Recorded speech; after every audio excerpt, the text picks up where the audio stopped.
any profession of in the medical world. How do you think about that?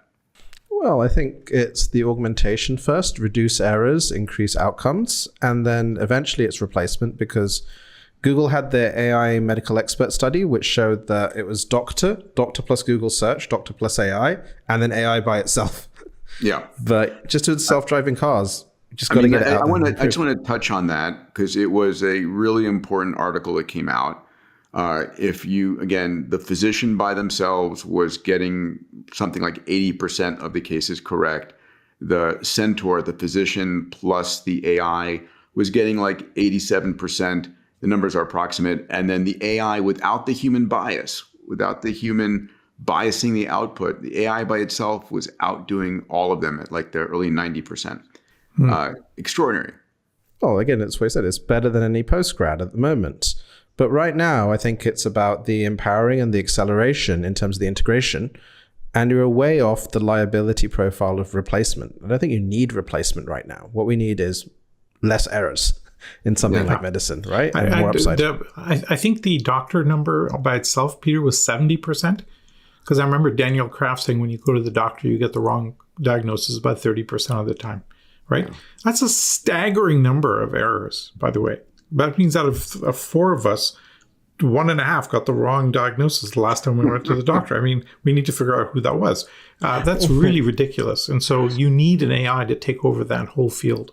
Well, especially human bias and getting human bias out of that is also even more important, as we can see. The number of types of scans and sensors you can do is way outstripping any human ability to look at all the data that comes out of it. So a lot of it isn't trying to beat a doctor. It's trying to assimilate data that never could have gotten into the diagnosis before. That's a great point. That's a great point. Yeah. Just all right. Let's go on to our next one. So available for an API. All right. We've covered these areas already. Let's move on. A quick aside, you probably heard me speaking about Fountain Life before. And you're probably wishing, Peter, would you please stop talking about Fountain Life? And the answer is no, I won't. Because genuinely, we're living through a healthcare crisis. You may not know this, but 70% of heart attacks have no precedent, no pain, no shortness of breath.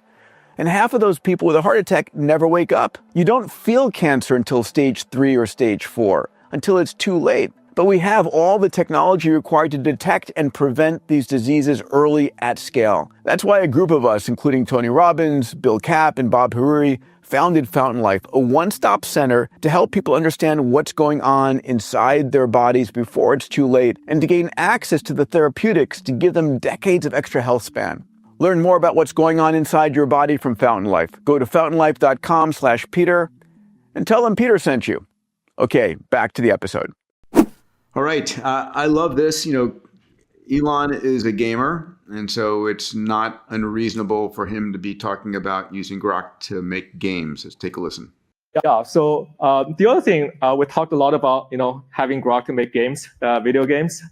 So Danny is actually a video game designer on X. So, we mentioned, hey, who want to try out some Grok for preview APIs to make games? And Danny answered the call.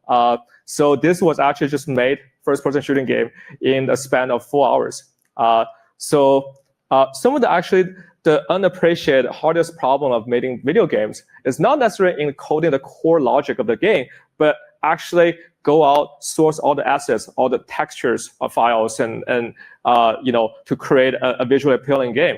I think one of the challenges is what we do with all of our time in the future, and we may be playing a lot of video games. This could actually